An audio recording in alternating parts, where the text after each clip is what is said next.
ஆண்டவராக இயேசுவின் கிறிஸ்துவின் நாமத்தில் தொலைக்காட்சிகளுக்கு அன்பின் வாழ்த்துக்கள். இந்த நாளிலே செய்தியினுடைய தலைப்பு என்னவென்றால், உங்களை அடையாளப்படுத்தி காண்பிக்கிற ஒரு கர்த்தர்.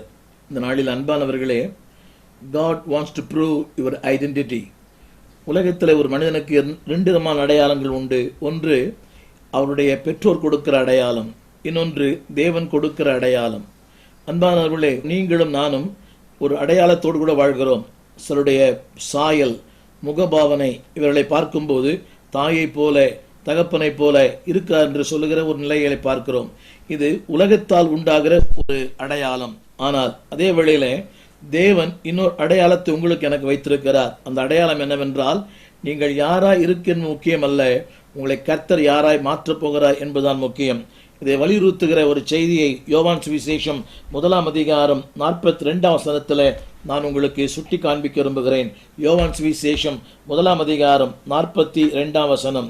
பின்பு அவனை இயேசுவிடத்திலே கூட்டிக் கொண்டு வந்தான். இயேசு அவனை பார்த்து, நீ யோனாவின் மகனாகிய சீமோன், நீ கேபா எனப்படுவாய் என்றார். கேபா என்பதற்கு பேதுரு என்று அர்த்தமாம். அன்பானவர்களே, இதை நீங்கள் பலமுறை நீங்கள் கேட்டிருக்கலாம், பலமுறை நீங்கள் படித்திருக்கலாம். ஆனால் இந்த நாளிலே இந்த வசனம் இப்படி சொல்கிறது, அந்திரேயா என்பவன் பேதுருவை இயேசுவிடத்திலே கூட்டிக் கொண்டு வந்தான். அவனை பார்த்து ஆண்டு சொன்ன வார்த்தை, முதலாவது அவர் சொன்ன வார்த்தை, யோனாவின் குமாரனாகிய சீமோனே, நீ கேபா எனப்படுவாய். அன்பானவர்களே, அவனுடைய நிகழ்காலத்தையும் சொன்னார், அவனுடைய வருங்காலத்தையும் ஆண்டவர் சொன்னார். ஒருவேளை ஆண்டவர் இந்த வார்த்தை சொல்லும் போது சீமோன் என்ற வார்த்தையின் பொருள் என்னவென்றால் ஷிஃப்டிங் சாண்ட், ஆற்று மணல். அந்த ஆற்று மணலுடைய தன்மை என்னவென்றால், அலைகள் எப்பக்கம் அடிக்கிறதோ அப்பக்கம் அந்த மணலும் அப்படியே போகும். இன்னொரு வார்த்தை நாணல், அது வளைந்து கொடுக்கும். காற்று எங்கெல்லாம் வீசுகிறதோ அங்கெல்லாம் அந்த நாணல் வளைந்து கொடுக்கும். பேதுருவின் வாழ்க்கை ஆரம்ப நாட்களிலே ஒரு நாணலை போல, அன்பானவர்களை, ஸ்திரம் இல்லாமல், உறுதி இல்லாமல், வாழ்க்கையிலே எதிலையுமே ஒரு பிடிப்பில்லாமல் வாழ்ந்த ஒருவனை ஆண்டவர் சொல்லுகிறார், உன்னை நான் கேபாவாய் மாற்றுவேன், கற்பாறையாய் மாற்றுவேன். உலகத்தின் பார்வையில ஒரு பாறை மணலாய் மாற முடியும், ஆனால் மணல் பாறையாய் மாற முடியாது. ஆண்டவர் சொல்லுகிறார், நான் மணலாய் இருக்கிற உன்னை நான் பாறையாய் மாற்றுவேன். இந்த செய்தியை கேட்டுக்கொண்டிருக்கிற அன்பு சகோதரனே, என் அன்பு சகோதரியே, வாழ்க்கையில் இன்றைக்கு நீ சந்திக்கிற பாடுகள், நீ சந்திக்கிற போராட்டங்கள், உன் இல்லாமை, உன் வெறுமை, உன் சூழ்நிலைகள் எல்லாம் உண்மை. ஆனால் இவெல்லாவற்றிற்கு மேலாக தேவனுடைய வார்த்தை சத்தியமானது. சூழ்நிலைகளை மாற்றுகிற கர்த்தர். அன்றைக்கு அப்பொழுதுதான் அவன் கடலில் இருந்து வலைகளை தன் மீனை பிடித்து வந்து கொண்டிருக்கிறான். ஒருவேளை துர்நாற்றம் இருக்கலாம், வாழ்க்கையிலே பல போராட்டத்தோடு பல கேள்வியோடு வந்திருக்கலாம். ஆனால் ஆண்டவர் அவனை பார்த்து சொன்ன ஒரு வார்த்தை, you are and you will be. நீ யாராய் இருக்கிறாய், உன்னை யாராய் நான் மாற்ற விரும்புகிறேன்.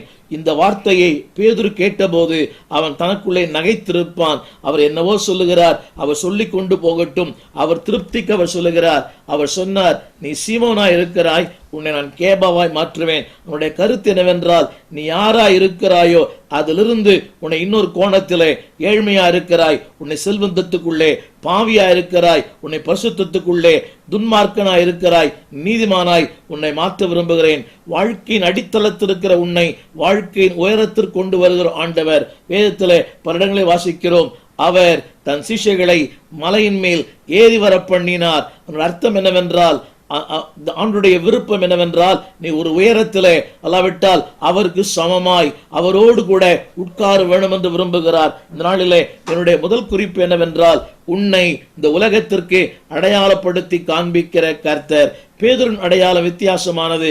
அவன் நினைத்தான், என் வாழ்க்கையை பிடித்தான், கடலிலே பிறந்தேன், கடலிலே வாழ்கிறேன், கடலிலே என் வாழ்க்கை மரித்து போகும், தண்ணீரிலே பிறந்தேன், தண்ணீரிலே வாழ்கிறேன், தண்ணீரோடு கூட என் வாழ்க்கை முடிந்து போகும். இல்லை அன்பானவர்களே, ஆண்டவர் அவனுக்கென்று ஒரு எதிர்காலம், அவனுக்கென்று ஒரு பெரிய திட்டத்தை, ஒரு பெரிய நோக்கத்தை வைத்திருந்தார். அன்றைக்கு அவன் அதை அறியாமல் வாழ்ந்தான். நாளிலே ஆரம்பத்தில் சொன்னது போல, இந்த உலகத்திற்கு உன்னை அடையாளப்படுத்தி காண்பிக்கிற கர்த்தர். ஒருவேளை ஒரு சின்ன கிராமத்திலே நீங்கள் ஊழியம் செய்யலாம், ஒருவராலும் அறியப்படாமல் இருக்கலாம், உலகத்துக்கு தெரியாமல் இருக்கலாம். இப்படிப்பட்ட தொலைக்காட்சிகளிலே உங்கள் முகம் வராமல் இருக்கலாம், ஆனால் உங்களையும் இந்த உலகத்துக்கு அடையாளப்படுத்தி காண்பிக்கிற ஒருவர். இந்த நாளிலே நம்முடைய தேசத்திலே பயன்படுத்தப்பட்ட எத்தனையோ பேர் சின்ன கிராமத்திலே பிறந்து வளர்ந்தவர்கள். ஆனால் இன்றைக்கு உலகமெல்லாம் அவருடைய பாடல், அவருடைய செய்தி, அவருடைய ஊழியம் பலம்பி பறந்தருகிறது. இந்த நாளிலே எனக்கு அன்பான கர்த்தருடைய பிள்ளையே, தேவன் சொல்லுகிறார், உன்னை அடையாளப்படுத்தி காண்பிக்கிற ஒருவர். The world never seen your identity, but God has seen. உலகம் உன்னுடைய அடையாளத்தை புரிந்து கொள்ளவில்லை, ஆனால் உன்னை புரிந்து கொண்ட ஒருவர் கர்த்தர். ஒருவேளை நீ நினைக்கலாம், எனக்கு படிப்பில்லை, அறிவில்லை, திறமை இல்லை, தாளந்துகள் இல்லை, 4 பேர் பார்க்கிற அளவுக்கு வசீகரமான ஒரு தோற்றம் இல்லை. இல்லை அன்பானுளே, உலகம் எதை பார்க்கவில்லையோ அதை தேவன் பார்த்திருக்கிறார். உலகம் உன்னை புறம்பே தள்ளி இருக்கலாம், ஆனால் தேவன் சொல்லுகிறார், இந்த உலகத்துக்கு நான் உன்னை அடையாளப்படுத்தி காண்பிக்கிற கர்த்தர். இதற்கு உதாரணமாக அப்போஸ்தலர் நடவடிக்கைகளின் புஸ்தகம் 3ஆம் அதிகாரத்திலிருந்து ஒரு சத்தியத்தை உங்களோடு பகிர்ந்து கொள்ள விரும்புகிறேன். அன்பானவர்களே, அந்த 3ஆம் அதிகாரத்தினுடைய 10ஆம் வசனம் வேதம் சொல்கிறது, பேதுருவை பார்த்த ஜனங்கள் மிகவும் ஆச்சரியப்பட்டு பிரமித்தார்கள். அன்பானுள்ளே, ஒரு காலத்திலே இவன் மற்றவர்களை பார்த்து ஆச்சரியப்பட்டான், ஆனால் அந்த தேவாலயத்திலிருந்து ஜனங்கள் அந்த சப்பானி நடக்கிறதையும் குதிக்கிறதையும் அவன் ஓடுகிறதையும் கண்டு ஜனங்கள் பிரமித்தார்கள். அடுத்த வார்த்தை நான் சொல்ல விரும்புகிறேன். சாலமோன் மண்டபம் எனப்பட்ட மண்டபத்திலே ஜனங்கள் பேதுருவிடத்திலே ஓடி வந்தார்கள். திரும்ப சொல்லுகிறேன், ஒரு காலத்திலே இவன்தான் ஓடி போய் கூவி கூவி மீன்களை விற்கிற ஒருவன். ஆனால் இப்படிப்பட்ட ஒருவனை தேடி ஜனங்கள் அவனிடத்திலே ஓடி வந்தார்கள். எத்தனை பெரிய மாற்றம் பாருங்கள். இவன்தான் ஓடி ஓடி உழைத்தவன், ஓடி ஓடி தன் மீன்களை விற்றவன். ஆனால் இவனை தேடி ஜனங்கள் ஓடி வருகிறார்கள். நாளிலே என் செய்தி கேட்கிற அன்பு சகோதரனே, ஒருவேளை நினைக்கலாம், என் வாழ்க்கையே ஒரு ஓட்டம், ஒரு வாழ்க்கையே ஒரு நடையா இருக்கிறது, அர்த்தமில்லாத வாழ்க்கை, காலை முதல் இரவு வரை மிருகம் போல உழைக்கிறேன், அர்த்தமே இல்லை. இல்லை, தேவன் உன்னை அடையாளப்படுத்தும் போது இந்த உலகமே உன்னை தேடி ஓடி வரும். அன்பானவர்களே, அவருக்கு படிப்பில்லை, அறிவில்லை, பரலோகத்தினுடைய ஒருவேளை உலக பிரகாரமான ஞானம் இல்லை, ஆனால் பரலோகத்தின் தேவன் அவனை என்றைக்கு அடையாளப்படுத்தி காண்பித்தாரோ, வேதம் சொல்கிறது, உலகமே ஜனங்கள் அவனிடத்திலே ஓடி வந்தார்கள். இன்னொரு வசனத்தை சொல்ல விரும்புகிறேன். அப்போஸ்தலரின் புஸ்தகம் 10ஆம் அதிகாரம். இங்கே இன்னொரு மனிதனை படித்து பார்க்கிறோம், கொர்நேலியு. இவன் யார்? 100க்கு அதிபதி, ஒரு இராணுவத்தின் தலைவன். பொதுவாகவே இராணுவத்தில் இருக்கிறவர்களுக்கு ஒரு ஈகோ இருக்கும், அல்லாவிட்டால் அவளை குறித்த ஒரு உயர்வான எண்ணம். 4 பேருக்கு முன்பாக யாரும் அவர் தலை வணங்க மாட்டார்கள். அவளுக்குள்ள அதிகமான தன்னை குறித்த ஒரு பெருமை, தன் படிப்பை குறித்த ஒரு பெருமை, தன்னுடைய பதவி குறித்த பெருமை. இவன் யார்? 100க்கு அதிபதி, 100 பேருக்கு இவன் தலைவனாய் இருக்கிறான். அப்படிப்பட்ட 100க்கு அதிபதி வேதம் சொல்கிறது. அப்போஸ்தலர் நடவடிக்கைகளின் புஸ்தகம் 10ஆம் அதிகாரம் 25ஆம் வசனம். பேதுரு உள்ளே பிரவேசித்த பொழுது கொர்நேலியு அவனுக்கு எதிர்கொண்டு போய் அவன் பாதத்தில் விழுந்து அவனை பணிந்து கொண்டான். திரும்ப சொல்லுகிறேன், அவனுக்கு எதிர்கொண்டு போய் அவன் பாதத்திலே விழுந்து அவனை பணிந்து கொண்டான். 2 துருவங்கள், ஒருவன் படித்தவன், இன்னும் படிக்காதவன், ஒருவன் பாமரன், இன்னொரு சமுதாயத்தாலே அறியப்பட்டவன். ஒருவனுக்கு எந்த அதாவது அன்றாட தேவைகளை அவன் கடலுக்கு போனால் தான் பணம், ஆனால் இவனுக்கு அப்படி அல்ல. வாழ்க்கையிலே நிரந்தரமானவன், அவனுக்கென்று உத்தியோகம், அவனுக்கென்று ஒரு பணம், அவனுக்கென்று ஒரு சொசைட்டி, அவனுக்கென்று சமுதாயம், அவனுக்கென்று ஒரு பின்னணி. ஆனால் இப்படிப்பட்ட ஒரு உயர்ந்த மனிதன் பேதுரு உள்ளே வரும்போது அவனுக்கு எதிர்கொண்டு போய் அவனுடைய பாதத்தில் விழுந்து அவனை பணிந்து கொண்டான். என்னை கேட்டுக்கொண்டிருக்கிற என் அருமையான சகோதரனே, என் அருமையான சகோதரியே, தேவன் உன்னை அடையாளப்படுத்தும் போது இந்த உலகம் உனக்கு எதிர்கொண்டு வரும். இந்த உலகம் உன் பாதத்தின் கீழே இருக்கும். அவன் பணிந்து குனிந்து விழுந்து அவனை பணிந்து கொண்டான். இந்த வசனம் இப்படி சொல்லுகிறது, விழுந்து அவனை பணிந்து கொண்டானான். அவன் தெய்வமா? இல்லை. ஆனால் தேவன் உன்னை உயர்த்தும் போது இந்த உலகமே உன் காலடியில். தேவன் உன்னை உயர்த்தும் போது யாரெல்லாம் உன்னை குனிந்து பார்த்தார்களோ அவர்களை குனிய வைக்கிற கர்த்தர். இந்த நாளிலே அன்பானவர்களே, who I am and who I will be, நீங்கள் யார் என்று முக்கியம் அல்ல, கர்த்தர் உங்களை யாராய் மாற்றப் போகிறார். நாளிலே இன்னொரு இந்த பேதுரை குறித்த இன்னொரு வசனத்தை நான் சொல்ல விரும்புகிறேன். இதே அப்போஸ்தலர் நடபடியின் புஸ்தகம் 12ஆம் அதிகாரத்திலே இந்த வார்த்தை இப்படி சொல்லுகிறது. 22ஆம் வசனத்திலே, அன்பானவர்களே, ஜனங்கள் சொன்னார்கள், இது மனுஷ சத்தம் அல்ல, தேவ சத்தம் என்று ஆர்ப்பரித்தார்கள். யோசித்து பாருங்கள், ஒரு பேதுருவின் வார்த்தையை கேட்ட ஜனங்கள், இது மனுஷ சத்தம் அல்ல, இது தேவனின் சத்தம் அன்பானவர்களே என்று அந்த வசனம் சொல்கிறது. அவர்கள் ஆர்ப்பரித்தார்கள். அன்பான தேவ பிள்ளையே, தேவன் உன்னை பயன்படுத்தும் போது, தேவன் உன்னை அடையாளப்படுத்தும் போது, வேதம் சொல்லுகிறது, இந்த பூமியிலே ஜனங்கள் உன்னை புகழுவார்கள், ஜனங்கள் ஓடி வருவார்கள், ஜனங்கள் உன் பாதத்தில் விழுவார்கள். தொடர்ந்து அதே அப்போஸ்தலர் புஸ்தகம் 12ஆம் அதிகாரத்திலே ஒரு வார்த்தை இப்படி சொல்லுகிறது. அன்பானவர்களே, 16ஆம் வசனம், பேதுரு சிறைச்சாலையில் அடைக்கப்பட்டான். அந்த வார்த்தை இப்படி சொல்லுகிறது, அவன் 1ஆம் காவலையும் 2ஆம் காவலையும் கடந்து நகரத்திற்கு போகிற அந்த இருப்பு கதவண்டில் வந்தான். அந்த கதவு தானாய் திறந்தது. திரும்ப சொல்லுகிறேன், சிறைச்சாலையிலே 1ஆம் காவல், 2ஆம் காவல், 3ஆம் காவல் நினைப்பது போல அது சாதாரண கதவல்ல, பயங்கரமான இரும்பு கதவுகள். பல நேரங்களிலே நான் மேற்கத்திய நாடுகளிலே சமீபத்திலே போலந்து தேசத்திற்கு போயிருந்தேன். அந்த சிறைச்சாலையிலே ஊழியம் செய்கிற வாய்ப்பை பெற்றேன். அந்த சிறைச்சாலையினுடைய அந்த கதவுகளுடைய திறவுகோலே அதாவது 1 மீட்டர் நீளத்துக்கு இருக்கிறது. அவ்வளவு பெரிய ஒரு கீ, அவ்வளவு பெரிய ஒரு திறவுகோல். அப்படியானால் அது திறப்பதற்கு எவ்வளவு கடினம். அப்படிப்பட்ட 1ஆம் காவல், 2ஆம் காவல், 3ஆம் காவல், இதையும் வசனம் சொல்கிறது, அது தானாய் திறந்தது. அன்பான தேவ பிள்ளையே, தேவன் உன்னை அடையாளப்படுத்தும் போது இந்த உலகம் அல்லாவிட்டால் உனக்கு இருக்கிற எல்லா எதிர்மறையான சக்திகள் தானாகவே அது கழன்றுவிடும். திரும்ப சொல்லுகிறேன், அந்த வசனத்தை நான் சொல்ல விரும்புகிறேன், தானாக அவர்களுக்கு திறவுண்டது. நீங்கள் ஓடி போக வேண்டிய அவசியம் இல்லை, நீங்கள் தேடி போக வேண்டிய அவசியம் இல்லை. வாழ்க்கையிலே தேவன் உங்களை உயர்த்தும் போது, அடையாளப்படுத்தும் போது எல்லாம் தானாகவே, நான் சொல்லுகிற வார்த்தை புரிந்து நினைக்கிறேன், அலைந்து ஓடி அல்லல் பட்டு நொந்து இல்லை அன்பானுளே. நீங்கள் இருக்கிற இடத்திலே வாழ்வு, நீங்கள் இருக்கிற இடத்திலே வசதி, நீங்கள் இருக்கிற இடத்திலே உயர்வு. அவன் எங்கிருந்தானோ அங்குதான் வேதம் சொல்கிறது தானாய் திற உண்டது. இந்த நாளிலே தேவன் உன்னை அடையாளப்படுத்தும் போது எல்லாமே உன்னை தேடி வரும். நன்மை தேடி வரும், கிருபை தேடி வரும், வாழ்வு தேடி வரும், வசதி தேடி வரும், உயர்வுகள் தேடி வரும். இந்த நாளிலே வாழ்க்கையின் அடித்தளத்திலே ஊழியம் செய்கிற ஒருவேளை அடுத்தவர்களை பார்த்து நொந்து, நான் அப்படி இல்லையே, அவர் அப்படி இருக்கிறார், உயர்ந்த பெரிய சபை, ஆடம்பரமான வாழ்க்கை, உயர்ந்த கார் இல்லை அன்பானவர்களே.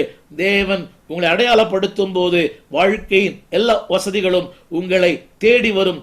அடைப்பட்ட வாசல்கள் தானாகவே திறக்கும்.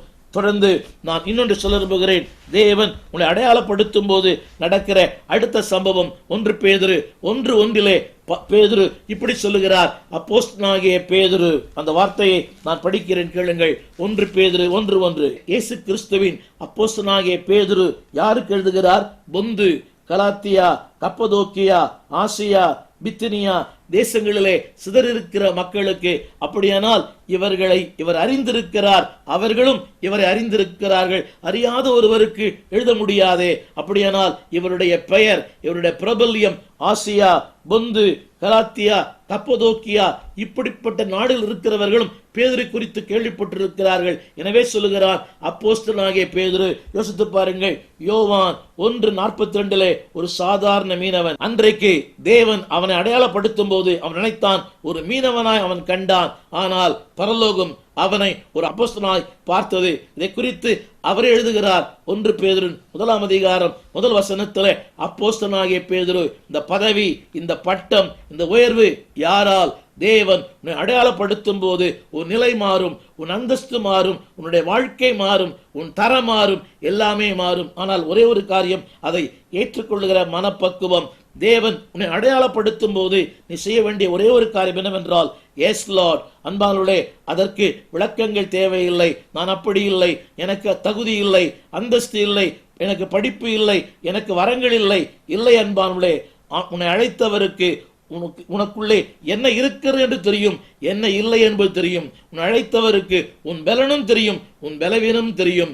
தெரிந்து கொண்டவர் ஆண்டவர் ஒருவர் மட்டுமே. எனவே ஆண்டவர் இந்த பூமியிலே உன்னை அடையாளப்படுத்தி காண்பிக்க விரும்புகிற கர்த்தர். இரண்டாவது இன்னொரு செய்தி சொல்ல விரும்புகிறேன். ஆண்டவர் அடையாளப்படுத்துவது மட்டுமல்ல, நீங்கள் இன்னொருவரை அடையாளப்படுத்துங்கள். லூக்கா சுவிசேஷம் 2ஆம் அதிகாரம் வசனத்தை நான் வாசிக்கிறேன். அன்பான பெற்றோர்களே, நீங்கள் உங்கள் பிள்ளைகளை இந்த பூமியிலே அடையாளப்படுத்துங்கள். இன்றைக்கு எல்லா பெற்றோருக்கும் பெரிய ஆசை, என் பிள்ளை ஒரு பெரிய ஊழியனாய் வர வேண்டும், என் பிள்ளை பசுத்தவானாய் வர வேண்டும், என் பிள்ளை அவராய் இவராய். நல்லது. ஆனால் அந்த பிள்ளை அப்படி வாழ வேண்டுமானால் நீங்கள் அந்த பிள்ளையை அடையாளப்படுத்தி காண்பிக்க வேண்டும். லூக்கா 2:42 அவருடைய தாய் தகப்பன்மார் வருஷந்தோறும் பஸ்கா பண்டிகை எருசலேமுக்கு போவார்கள். அவருக்கு 12 வயதான போது அவர்கள் அந்த பண்டிகை முறைமையின்படியே எருசலேமுக்கு போனார்கள். திரும்ப சொல்லுகிறேன், அவருடைய தாய் தகப்பன்மார் வருஷந்தோறும் பஸ்கா பண்டிகையில் எருசலேமுக்கு போவார்கள். அவருக்கு 12 வயதான போது அவர்கள் அந்த பண்டிகையின் முறைமையின்படி எருசலேமுக்கு போனார்கள். இயேசுவையும் கூட்டிக் கொண்டு போனார்கள். நன்றாக கவனிக்க வேண்டும். 12 வயது, பிரயாணங்கள், களைப்பு, அலுப்பு. ஆனால் அவருடைய நோக்கம் என்னவென்றால், என் பிள்ளையை நான் அடையாளப்படுத்தி காண்பிக்க விரும்புகிறேன். 12 வயதான போது அந்த பிள்ளை நாசரேத்திலிருந்து எருசலேமுக்கு ஒரு தொலைதூர பிரயாணம். பிள்ளை என்னவாகும்? குளிரிலே வெயிலிலே பிள்ளை கருத்து போகுமே. இல்லை அன்பானுள்ளே, நாம் 1000 விளக்கங்களை சொல்லுகிறோம். என் பிள்ளை ஆலயத்துக்கு வந்தால் அதுக்கு பசி எடுக்கும், அது தூங்கிவிடும், அது அப்படியாகும் இப்படியாகும். இப்படி சொல்லி சொல்லியே நாம் பிள்ளைகளை நாம் கீழாக வைத்து விட்டோம். ஆனால் 12 வயதான போது அவர்கள் எருசலேமுக்கு பிரயாணமாய் போனார்கள். 3 நாள் பிரயாணம். 12 வயதான அந்த பிள்ளையை கூட்டிக் கொண்டு போனார்கள். எங்கே? ஆலயத்திற்குள்ளே. நடந்தது என்ன? அந்த வசனம் சொல்லுகிறது, 3 நாளைக்கு பின்பு அவர் தேவாலயத்திலே போதகர்கள் நடுவிலே அவர் உட்கார்ந்திருக்கிறதையும் பேசுகிறதையும் கேட்கவும் அவர்கள் வினாவதை அவருக்கு பதில் சொல்லுவதை அவர்கள் கண்டார்கள். 47 அவர் பேச கேட்ட யாவரும் அவருடைய புத்தியையும் அவர் சொன்ன மாறுத்தரங்களை குறித்து பிரமித்தார்கள். திரும்ப சொல்லுகிறேன், அவர் எங்கிருக்கிறார்? போதகர் நடுவிலே. ஜனங்கள் அவருடைய வார்த்தையை கேட்டு 12 வயதான இயேசு பேசுகிற வார்த்தைகளை கேட்டு ஜனங்கள் பிரமித்தார்கள். அன்பானவர்களே, இதற்கு யார் காரணம்? யோசேப்பும் மரியாளும் காரணம். அந்த பிள்ளை பிரமிக்கிற பிள்ளையாய் மாற்றுவதற்கு தேவன் காரணமா இருந்தார். ஆனால் அடையாளப்படுத்துகிற ஒரு பெற்றோர் அவசியம்.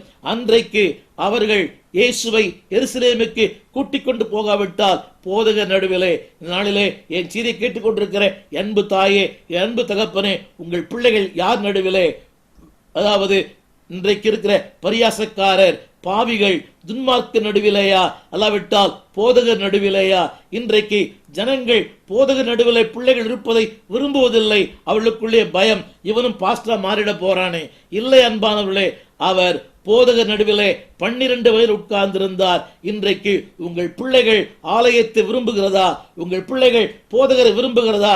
நீங்கள் உங்கள் பிள்ளைகளுக்கு முன்பாக ஆலயத்தை குறித்த உயர்வான எண்ணம், போதகனை குறித்த ஒரு உயர்வான எண்ணம், போதகனை குறித்த ஒரு மேன்மையான எண்ணங்களை அவர்களுக்குள்ளே ஊக்குவியுங்கள். அப்பொழுது அந்த பிள்ளைகள் ஆலயத்தை விரும்புவார்கள், போதகரை விரும்புவார்கள். இன்றைக்கு பாருங்களேன், அநேக பெற்றோருடைய விருப்பம் என்னவென்றால், என் பிள்ளை அப்படி வர வேண்டும், இப்படி வர வேண்டும், அப்படிப்பட்டவராய் இப்படிப்பட்டவராய். எந்த பெற்றோரும் என் பிள்ளை என் போதகனை போல, என் ஊழியக்காரனை போல வர வேண்டும் சொல்லுகிற பெற்றோர்கள் மிக குறைவு. சினிமா நடிகரை போல, சிறந்த ஒரு விளையாட்டு வீரரை போல, அவரை போல இவரை போல எந்த பெற்றோராவது என் பிள்ளை என் போதகனை போல, என் ஊழியக்காரனை போல, இந்தியாவிலே வாழ்ந்து கொண்டிருக்கிற ஒரு ஊழியக்காரன் பெயரை சொல்லி அப்படி என் ஊழியன் பிள்ளை வர வேண்டும் என்று விரும்புகிற பெற்றோர் மிக குறைவு.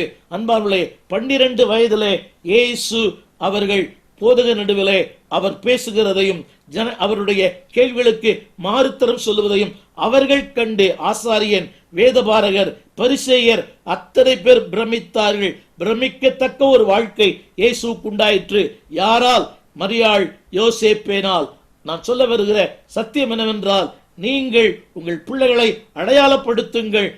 இந்த தேசத்திலே இந்த பிள்ளைகள் ஏசாயா சொன்னது போல நானும் கர்த்தர் கொடுத்த பிள்ளைகளும் அடையாளங்களாய் வாழ்வோம். நாளிலே என்னை கேட்டுக்கொண்டிருக்கிற என் அன்பு சகோதரனே, என் அன்பு சகோதரியே, உங்கள் பிள்ளைகள் தேவனால் அடையாளப்படுத்தப்படுகிறதா?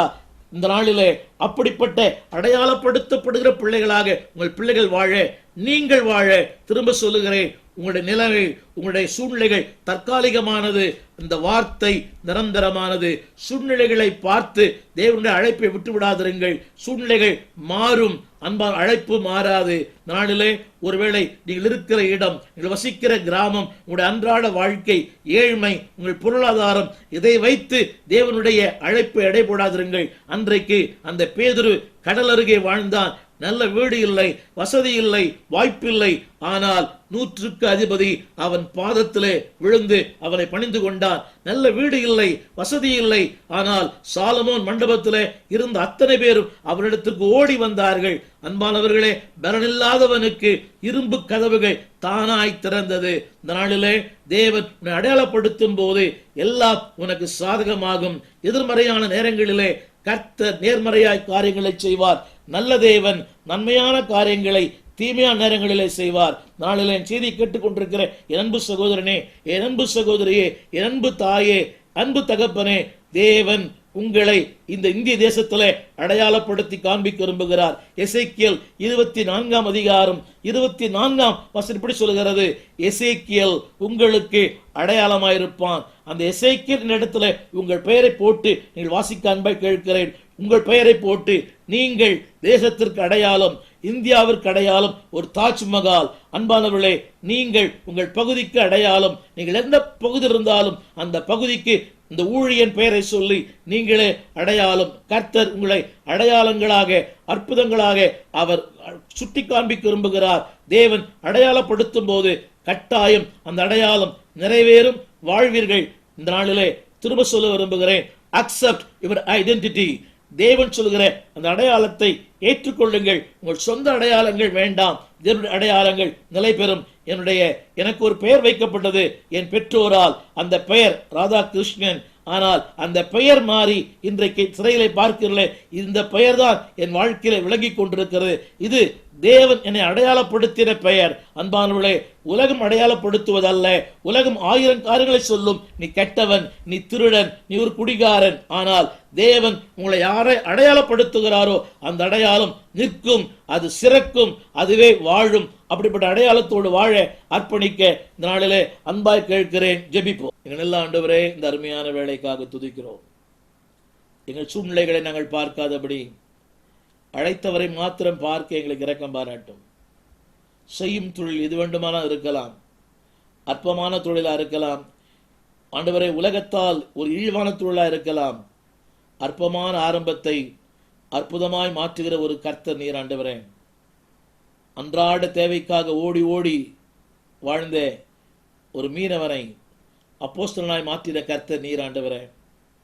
ஒரு உயர்ந்த நிலையில் இருந்த மனிதன் அவன் பாத்திர விழுந்து அவனை பணிந்து கொண்டான். எஸ் லார்ட், தேவன் உயர்த்தும் போது உலகம் எங்கள் காலின் கீழே. தேவன் உயர்த்தும் போது உலகம் தேடி வரும். தேவன் உயர்த்தும் போது இரும்பு கதவுகள் தானாய் திறக்கும்.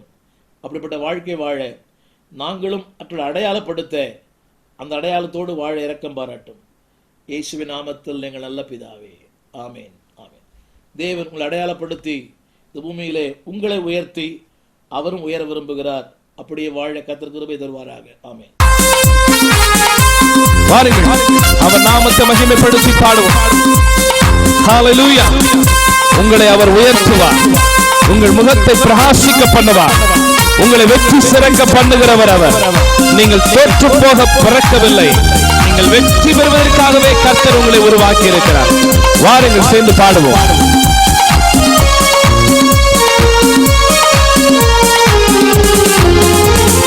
உமது முகம் நோக்கி பார்த்தவர்கள் வெட்கப்பட்டு போவதில்லை, உமது திருநாமம் அறிந்தவர்கள் கைவிடப்படுவதில்லை.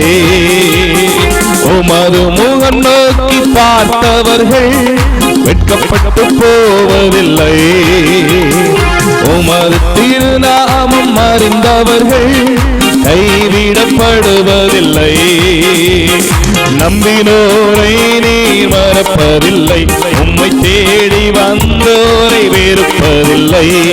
நம்பினோரை நீர் மறப்பதில்லை, உம்மை தேடி வந்தோரை வெறுப்பதில்லை.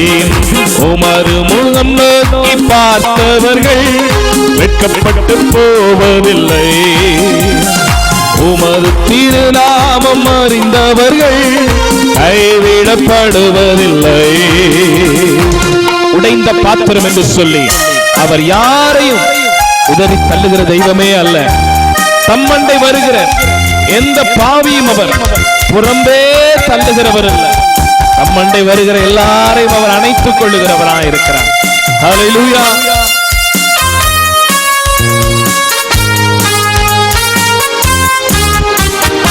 உடைந்த பாத்திரம் என்று நீர் எவரையும் தள்ளுவதில்லை. உடைந்த பாத்திரம் என்று நீர் எவரையும் தள்ளுவதில்லை. ஒன்றுக்கும் உதவாதோர் என்று நீர் எவரையும் சொல்லுவதில்லை. ஒன்றுக்கும் உதவாதோர் என்று நீர் எவரையும் சொல்லுவதில்லை. இயேசு மகாராஜா எங்கள் நிசா, இரக்கத்தின் சிகரம் நீரே. பாடுவோமா? இயேசு மகாராஜா எங்கள் நிசா, இரக்கத்தின் சிகரம் நீரே.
விலாசம் போதகர் ஸ்டீஃபன் தேவகுமார், திறந்த வாசல் சபை, 65 பரமானந்த முதலி தெரு, 7 கிணறு, சென்னை 600001. எங்களுடைய தொலைபேசி எண் 25281985. எங்களுடைய மின் அஞ்சல் stephen_opendoor@hotmail.com.